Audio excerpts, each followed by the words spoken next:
Max Orland, Melbourne Football Club. You're listening to the Coaches Panel. This is Nat Fyfe from the Fremantle Footy Club. Trent Cotchin from the Richmond Footy Club. Scott Pendlebury from the Collingwood Football Club. You're listening to the Coaches Panel. Patrick Cooch from the Carlton Footy Club. It's Rory Sloane here from the Adelaide Crows. This is Tom Mitchell. You're listening to the Coaches Panel. You did it.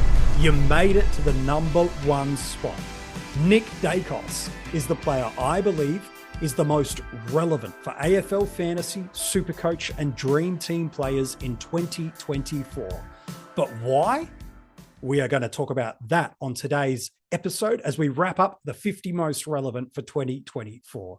Joining me on this episode, as he has right throughout this series and ever since the Coaches Panel begun, it's fellow co-founder, the winner of Dream Team from the year 2020, and one of my favourite people to talk fantasy footy with. Rids, how are you, mate? Gosh, Nick Daicos feels like he's going to define a lot of seasons yet again in 2024.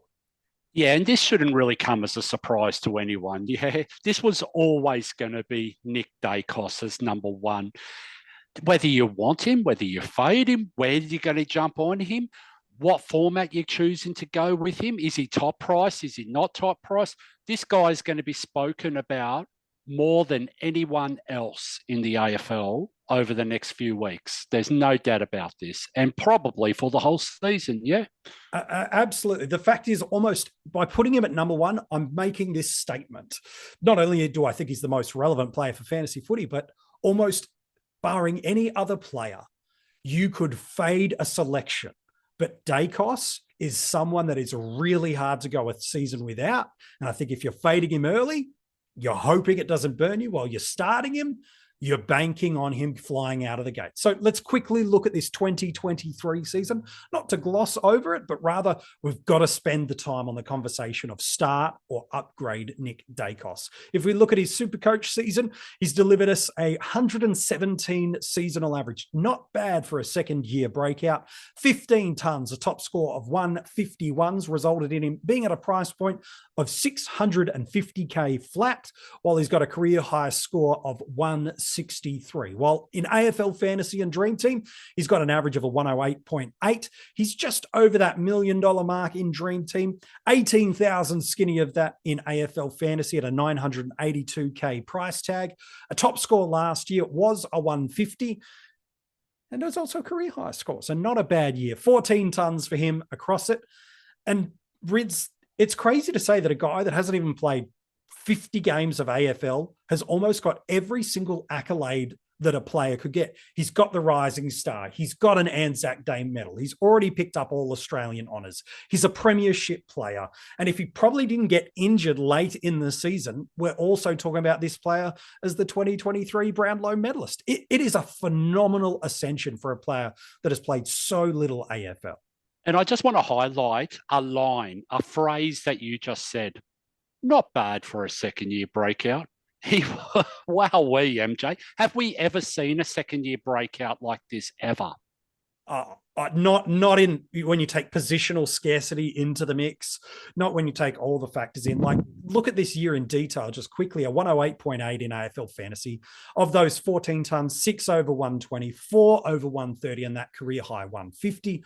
Just the two scores under 80 all year. One was that injured/tagged Finn McGuinness game, which we'll get to, don't worry about that, but ranked 12th in AFL Fantasy overall for averages. He's the number one defender available to us by average, and he's got a better average than Connor Rosie, Caleb Sarong, and Christian Petrarca. While in SuperCoach, that 117 is consisting of 15 tons.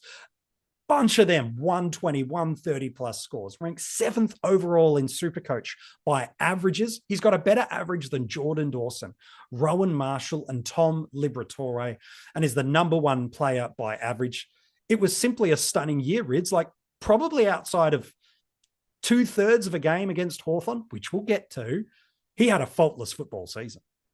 Oh, it was just beautiful. And you know what? As a non-owner early days last year, I hated every minute of it, MJ, but I loved it at the same time. I can't tell you. We talk about it as a community, don't we? We talk about that observable thirst that Doss introduced, that little term. I tell you what, mate, this guy has it in spades. He actually goes home and rings his parents that someone didn't kick him or handball him the ball. He's that thirsty to have the ball always. And you could see him and Goulden, like unbelievable demand. No, they don't just demand. They actually work their butts off to get into and get it again and again and again and again in chains. It was crazy how good this guy is. And the good thing is, as you mentioned, it's not just a demand for the ball. It's when he gets it, he doesn't let his teammates down, which gives them that confidence to keep getting him the ball. If he's not winning the ball at the coalface in a clearance component, he's using that elite running and high football smarts to get a link-up transition point score, getting that ball by hand, the distribution off, and then using that smarts by hand and by foot to set up his teammates, getting that ball deep inside forward 50. And the fact is, he's averaging, for a guy that spent most of the year off half back and then pushing into the mids, almost a goal a game, which is just outlandish for a player to be able to do that. And we talk about this move into the midfield, Rids, where we start to think about what this might mean for us for 2024, is we did see him pick up more midfield time as the season went on. And in the 12 games last year that he attended a centre bounce attendance of 35% or more, he averaged a 107.5 in AFL Fantasy and a 112.4 in SuperCoach. So not great. Does include that tagged game from Finn Maginness and an injury impact in that third quarter there, but it's there. I think the thing that gets people excited about him, and there's a lot that makes people want to consider Nick Daicos this year, is the mooting of him going into this midfield more predominantly and seeing players like a Crisp fade out of this side. When he attended 65% of centre bounces or more, he goes at a 116 average in AFL Fantasy and 121 in SuperCoach. You take that positional scarcity of a defensive spot in there, and we're now looking at the number one player in the game potentially. Yeah, but it's not really just the Finn Maginness tag, okay? The last 3 games last year, he had Port, Carlton and Hawthorn. Now, it was Willem Drew that went to him. It was Curnow that went to him the next week. It was then Finn. It's like the whole league and the coaches have decided about halfway through last year, hey, look, this guy can play a little bit of football. Maybe he can actually do a lot of damage to us. We might actually have to go and get someone to sit on him a little bit. So it's more a general league focus now, and that's where the interesting dynamic's going to be when we enter this. But let's just look at those last 3 games. Please. I'm going to make an argument right now. They actually put a little bit of value on his price. This is ridiculous, yeah? I know he's highly priced and everything else, and we all look for a little bit of value, but he went under 100 for all 3 games across SuperCoach and Dream Team. So there's your value. If you want value, there it is right there. And whether you think Finn plays and tags him, continues to tag him for the whole game and keeps him to 50, or whether you think, that whatever happens, it doesn't matter. He gets off the leash, mate. If Finn doesn't go to him in that last quarter, Daicos, because he's so angry at the rest of the game, is likely to score 70 points in that last quarter, yeah? 1,000%. So that's the dynamic about this is, where is this going to go? Like, he's at a price tag. We can argue it's actually value because of those last 3 games. He's highly owned across all the formats. He's got a ceiling for days, mate. Like, I mean, I don't have to tell you. Yeah, you just read out all the stats. How many times is it 130 plus, 140 plus, 150 plus across all the formats? And then you mesh that up with that fixture, and I'm sure we'll break down it a little bit more, but Thursday nights, Friday nights, we've got early buys. He's going to be a VC loophole with some okay fixtures in that early days. Like, wow, what a decision for us own coaches, early on. Do we start him? Don't we start him? Do we fade him? There's obvious risk involved no matter what you do, yeah? And so that's let's what makes chat him about so it. relevant in that space, because if you start and the things work for you, you're away. If you start and the variables that have got people concerned about starting him come, yes, you've got Daicos, happy days, but you've certainly overpaid for the output you're getting. And then it's just the inverse of those two things. You mentioned that kind of last 3 games versus the first 17 games there, Rids. He goes at 115 in AFL fantasy over those first 17 games and 123 in SuperCoach, while the last 3 games, it's 73 in AFL fantasy and 74 in SuperCoach. And positively, he spent the whole off season practicing and navigating, preparing for the tag. We'll get to that in a minute. Talk me through, Rids, the narrative of, we're going to spend now 2 sides of the coin. And I know you've got some data for us, and it'll be heavily weighted towards an AFL fantasy data point. And the reason for it is simply this. With SuperCoach, there is a number that the game must hit in totality, that all of the scores add up to this one universal number. SuperCoach has been like that since day dot, whereas AFL fantasy, it's just raw data that gets put out. And so in a moment, as Rids walks us through some data points, both the positive and the concerning points that we might be looking for Daicos, it's going to be heavily pure AFL fantasy. Why? Because it's just the raw data and not the weighting that can be attached to different elements. But there's a flip side to that, MJ. Yes. I'm going to be throwing the stats out there, but there's going to be a narrative to go with the stats. Okay. That narrative is usable across all the formats. 100%. This is his scope for improvement. Where can he get more ball in hand? How can he be more efficient? How can he score more across? Where's he going to find those extra avenues to score?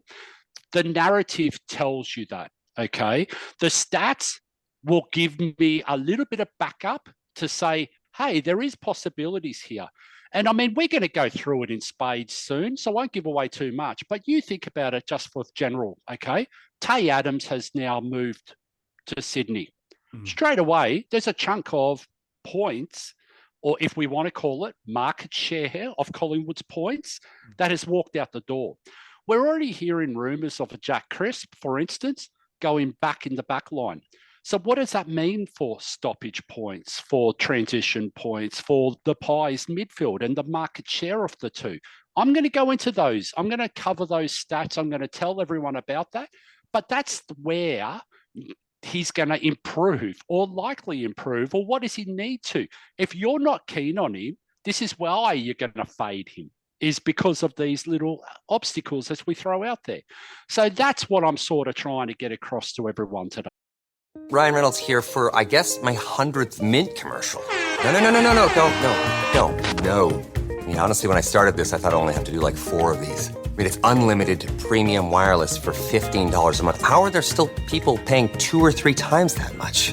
I'm sorry, I shouldn't be victim blaming here. Give it a try at mintmobile.com/save. Whenever you're ready. $45 upfront payment equivalent to $15 per month. New customers on first 3-month plan only. Taxes and fees extra. Speed slower above 40 gigabytes. See details. Right.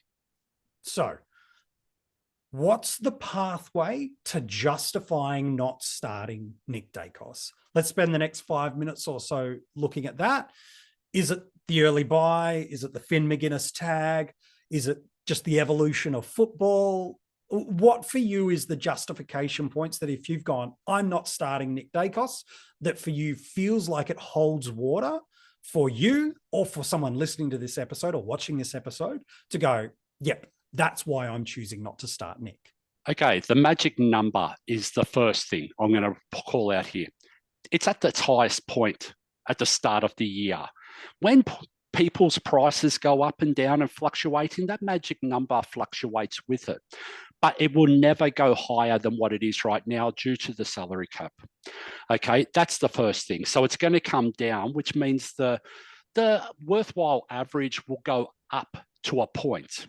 Okay, of course, we're talking about the first defender, and there's not great number 2 options right now that are right in that discussion. So, and that's for AF and DT, okay? SuperCoach, I know there's a couple like Sicily, Stewart, and a few others that can match him. Sure. But we're picking hairs there, rightio?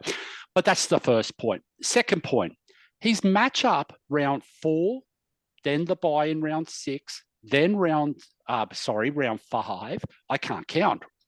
And then round 6 against Port isn't the greatest. Okay. So we got a game either side of his bye where it's dangerous, okay, for the owners of Daicos.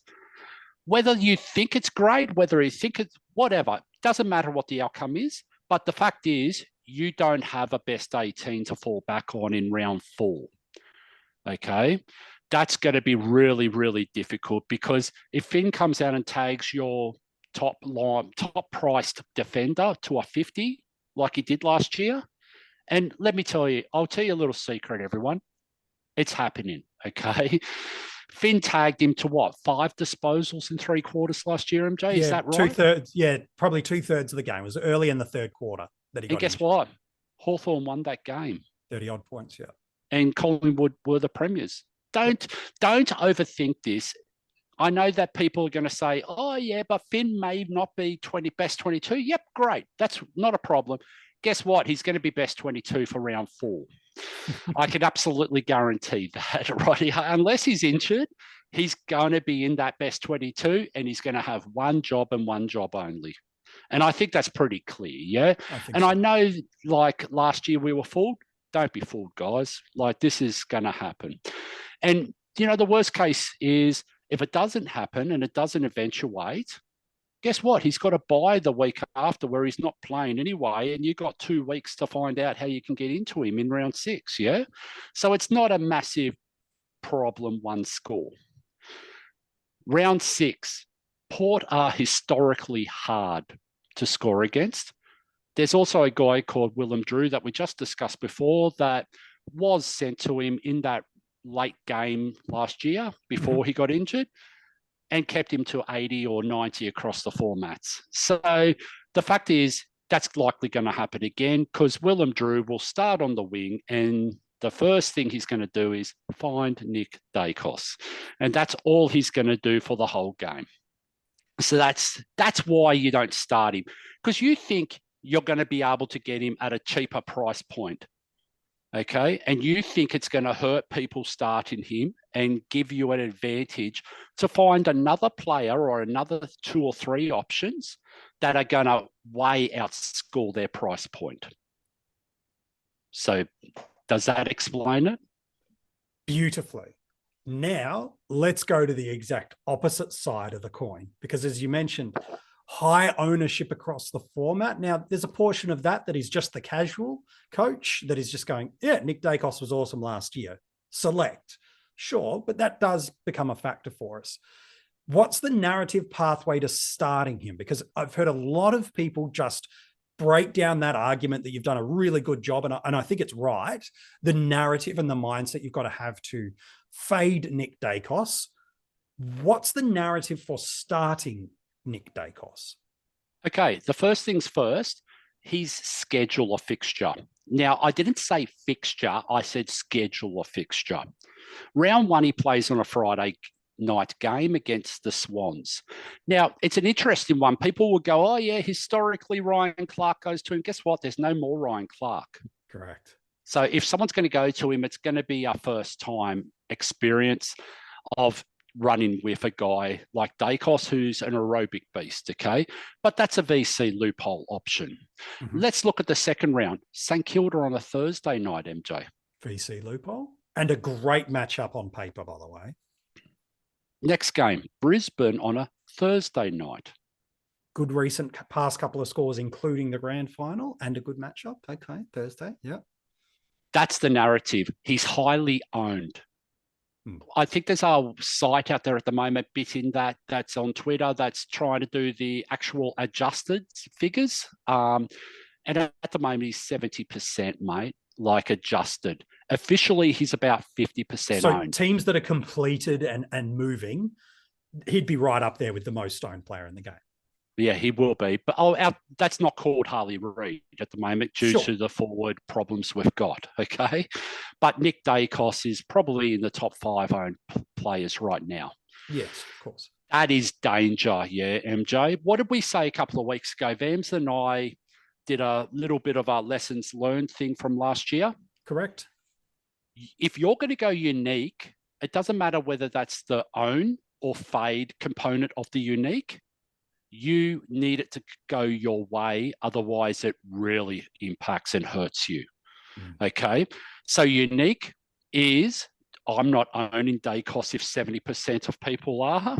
I need it to fall my way. Otherwise, and if my side part B and C of those extra players I'm choosing instead of Daicos fail, I'm down the tube. My season is practically over, especially if Daicos is a popular VC option, as I suspect he will be, and he gets 150 that week, because this guy's ceiling is incredible.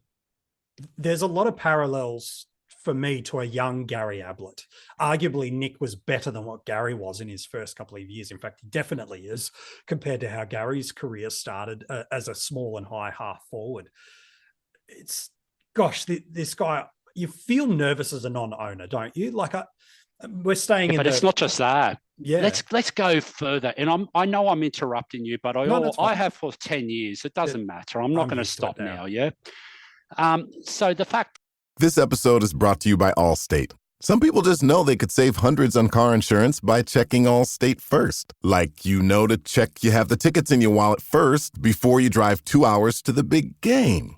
Seriously, you had one job. Now the closest you'll get to the 50-yard line is parking lot D. Yeah, checking first is smart. So check Allstate first for a quote that could save you hundreds. You're in good hands with Allstate. Savings vary. Terms apply. Allstate Fire and Casualty Insurance Company and Affiliates. Northbrook, Illinois. Is the nervousness for me is you want to own Daicos because he is one hell of a player to watch and own. The way that he screams for the ball, the way that he busts to go forward and find that transition, like, it's just incredible to watch. And as an owner, I don't know about you, mate, but over the last 20 years of me playing this game, if I own someone, guess what? When I'm watching a game of football, I am focused on that player and I'm seeing all of it. And I don't know how many times I said, you might remember 10 years ago with Brent Stanton when he was playing. And I used to say he's the worst to own because he used to just seagull around the packs and not want the ball, but then sook when he doesn't get the ball type scenario. Daicos, you don't have that. He's the one that you really want to own because it really just enjoyable aspects of this game that we play, that we spend way too much time on, that we have arguments with our significant other about because we are watching another game of football, or we're talking about it in a chat.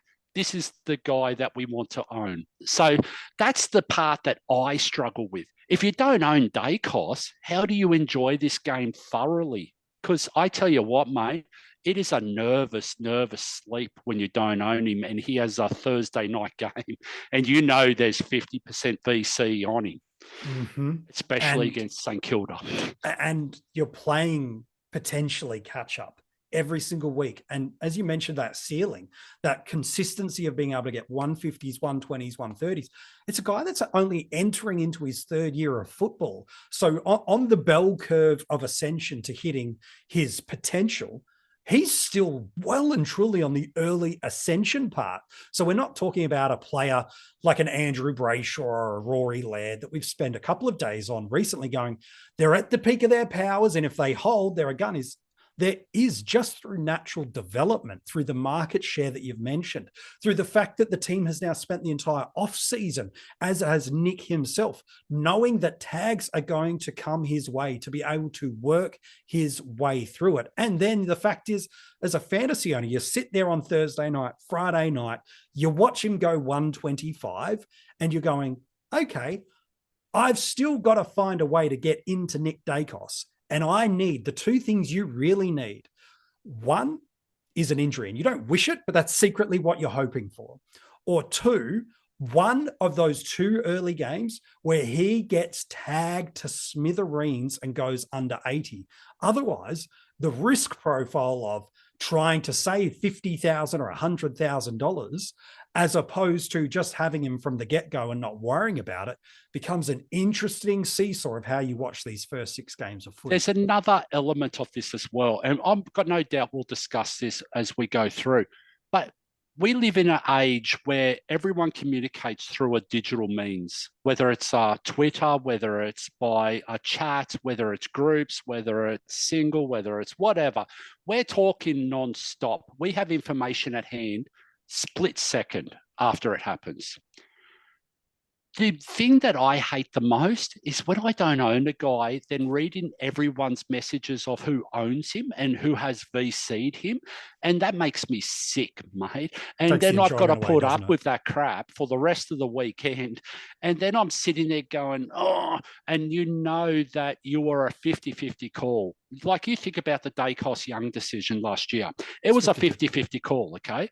If you go Young, you got to put up with the crap for the rest of the weekend and until you get Daicos in your team, because you're going to hear about it in every group chat, in every tweet, in every live stream, every podcast, everything. You just keep hearing the same guy. So your enjoyment levels of playing fantasy, whether it's SuperCoach, whether it's fantasy, whether it's Dream Team, gone, right?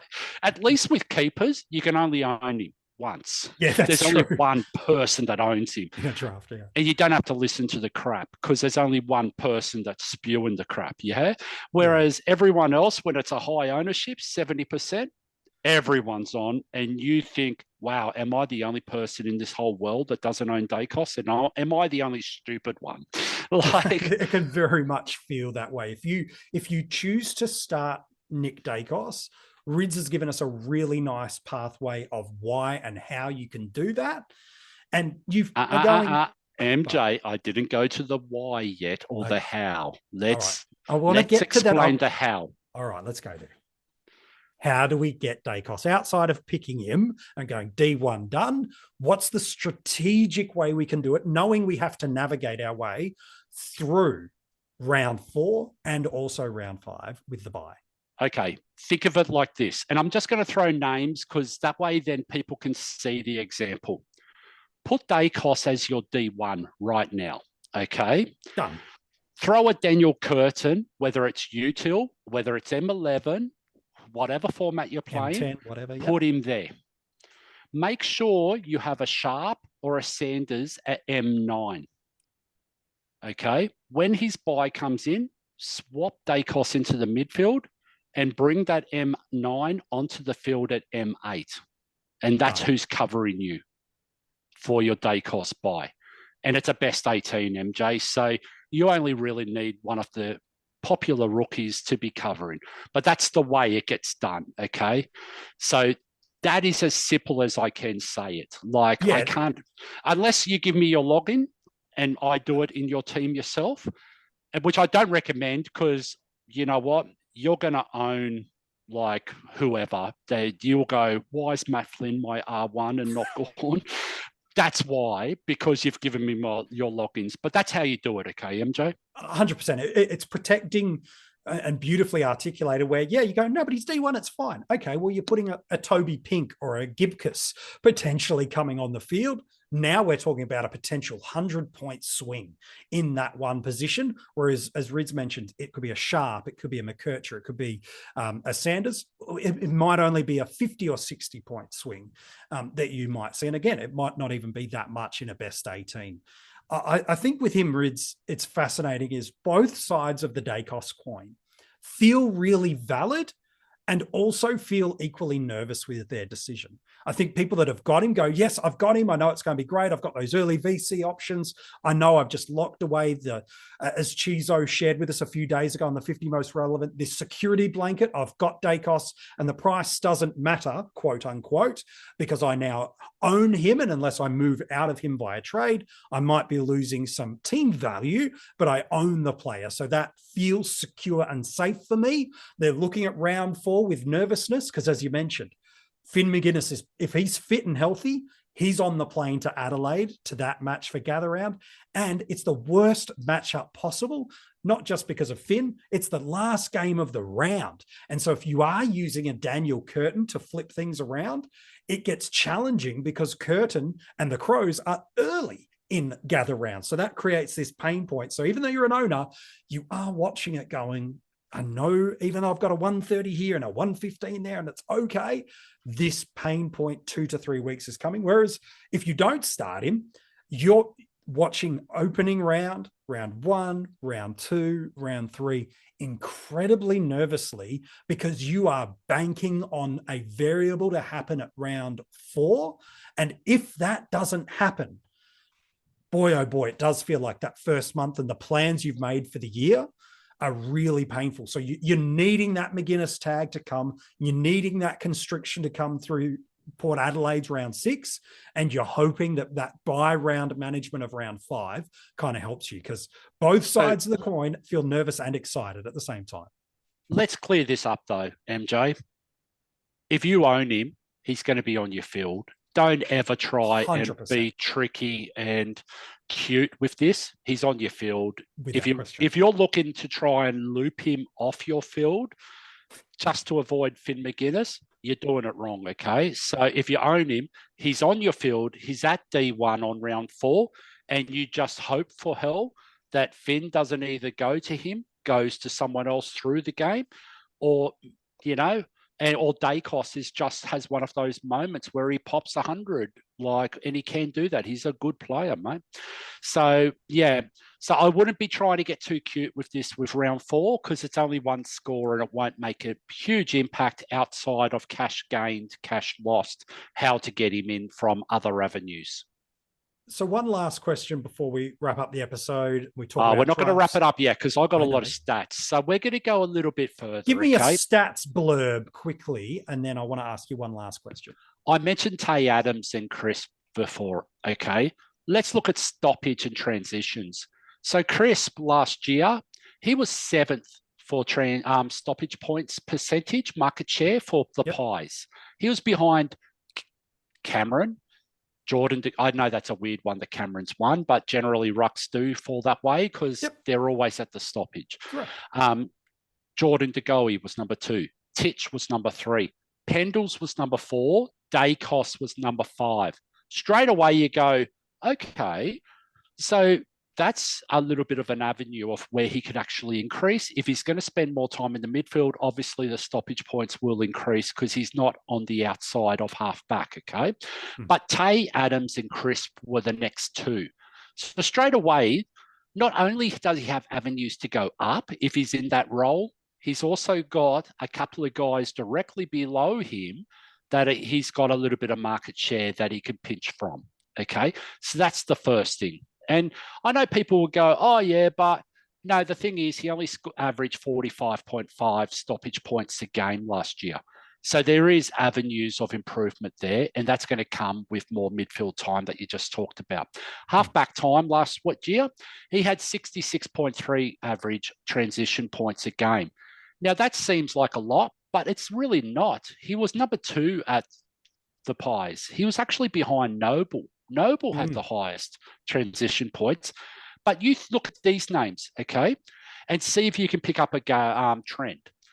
I'm going to name the top 5 in transition points for the Pies last year. Noble, Daicos, Maynard, Quayner, and Darcy Moore. What are they? What do they have in common? All defenders. Yeah. So you're starting to see, yeah. So I looked at the names of the stoppage. DC, Jordan De Goey, Tom Mitchell, Scott Pendlebury, Nick Daicos, all mids, yeah? So you can see the trends. The defenders are getting the larger chunks of the transition points in their average per season. The mids are getting more stoppage points. And that's why we're saying if it levels up to 50-50 splits, perfect, yeah? But the thing with Daicos is he's always going to have a slightly in favour transition points from my gut feel because they want to get it to him in open space a lot more, no matter where he's playing, whether it's the wing, half back, half forward, whether he's spread into space. They always want the ball in his hands because of his delivery and his decision making. That's where he's going to get better, mate. I believe Chris, going back to halfback, is going to increase his transition points. And he was number 10. He was number 10th in the Pies last year. He's going to start pushing up into those Maynard, Quayner areas because that's what Jack Crisp does, yeah? Yeah. He's also going to fall into stoppage, though, because he's not going to be at the coalface as much to get that points, like a percentage of his actual average points. So that's where it's going to be. So it's going to be a direct correlation between Crisp and Daicos, and then a little bit of extra share from the Tay Adams miss into a Finn McRae and Daicos if Daicos is going into mids more. So that's the narrative I get from those stoppage numbers and those transition numbers. And I hope that clears it up. And you can use that everywhere, SuperCoach, whatever. It just means he's going to be around the ball more if he's in that midfield role, and we'll see the stoppage numbers going up. That's all it is. And the transition to come down, and vice versa. Crisp will go the other direction when he's cross half back more and less in the midfield. And can I just shout out here? I've said it all the time, but Jaden Popowski and Rowan out at Market Share and Mort, who's helping out. Yep. These guys are the stars of pre-season 24, mate. They are absolutely everywhere, trying to better the use of stats, the understanding, trying to get the conversations around what is actually meant.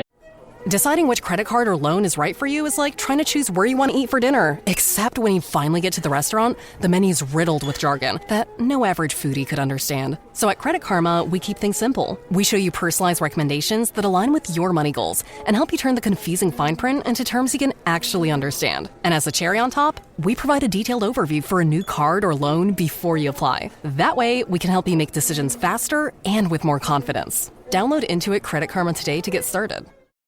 In full. Yeah, they've done a phenomenal job, and absolutely, we've said it a few times through this series. If you've got the opportunity to use one of their Buy Me a Coffee links, it's worth every single dollar and dozens of dollars you can kick their way just to support them for what they've done for the community. As Rid said, is articulating data and putting narrative alongside it and eliminating just preconceived myths that have been out there and or backing up stories that we haven't had the data or the knowledge of data to be able to do. I agree, mate. They've done a phenomenal And the job. CBAs were all we had. We mentioned it the other day. That's all we had only 4 years ago. Imagine where this is going to go in the next 4 years. Yeah, it's crazy. When mate, Jaden Popowski gets to my age, which is that's another half a century away. Yeah, he's got a bit of lifetime left. Yeah, so he's going to make massive inroads to everything in Australian fantasy, not just fantasy community, but everything stats-wise as we move forward, okay, into the new generation. 100%. Nick Daicos, I think he's the most relevant player because if you start him, there's some risk attached to it, but there's a lot of upside attached to it. Nick Daicos, if you choose to go against him in your starting squad, there's some risk attached to it and there's some potential upside attached to it. But all I know is this: when it gets to the end of that first buy for Collingwood, owners will be happy they've got him. Non-owners will be scrambling away to make it their number one trade in priority, even at an inflated price point. If he comes out and does what he has done over the past few games, is that 65% CBA or above scoring, where he's up at that 120 plus scoring across in SuperCoach and high 1-teens in AFL Fantasy. If he does that, he holds his price point, and you're now getting a guy that's taking a season away from you, or a heavily discounted guy who's got some but discounted games due to a tag. Boy, oh boy, is Nick Daicos relevant. And I think both sides of the conversation, you've done a great job for us today, Rids, giving us both the ways to start and the ways to fade Nick Daicos. Before we wrap up the episode, got to talk about drafts. He's going to be someone's first defender off the board, no doubt. And Rids across the formats, probably one of only a couple of players that you could feel justified in saying is in the contention for the number one pick. Okay, long story short, MJ, I'm not going to beat around the bush. If you're not in the first 3 picks of a draft, just forget Nick Daicos, okay, because he's gone. Yep, 100%. He's a top 3 pick. So don't even worry about where he falls.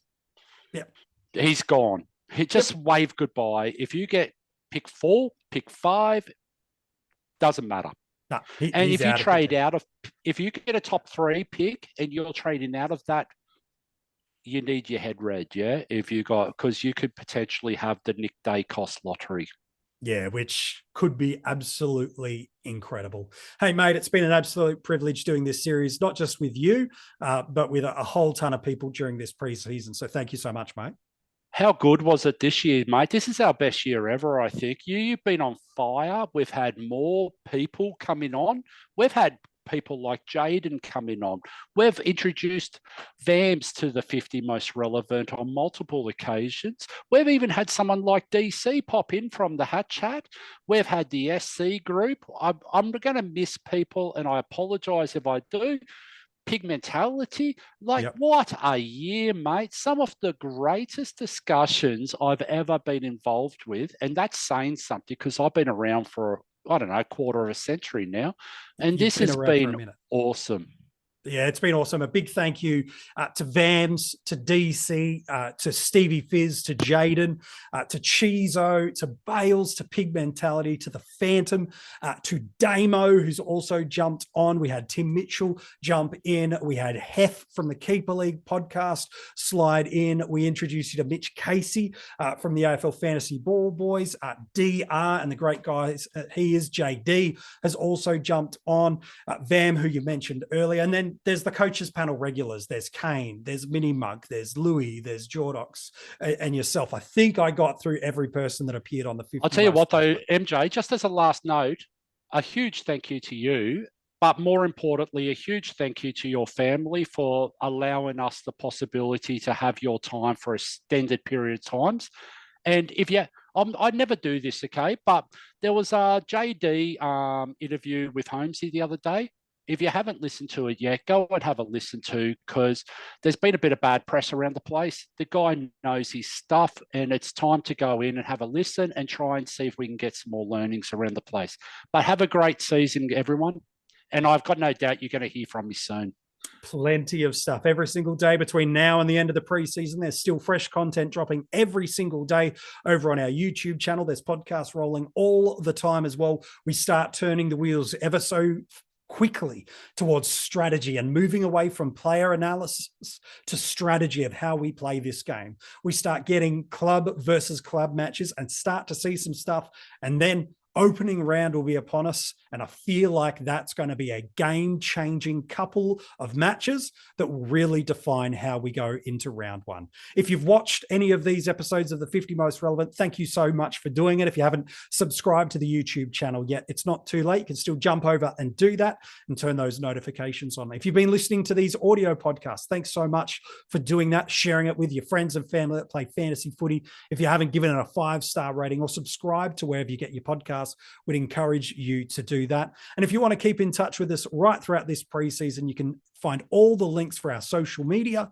in the description of this episode, as well as our opportunity for you getting involved in our Patreon, where you'll get bonus content, hidden group conversations, our rookie guide that will be coming way too fast than I care to admit, and a bunch of other in-season rewards. All the details to join the Patreon are in the description of this episode. Hey, thank you for watching. Thank you for listening. And thank you for being a part of the 50 Most Relevant. If it wasn't for you listening and watching, it'd just be two people talking to themselves. So thank you for your support of the Coaches Panel and the 50 Most Relevant. We'll be back very soon with more content to get you through this 2024 preseason.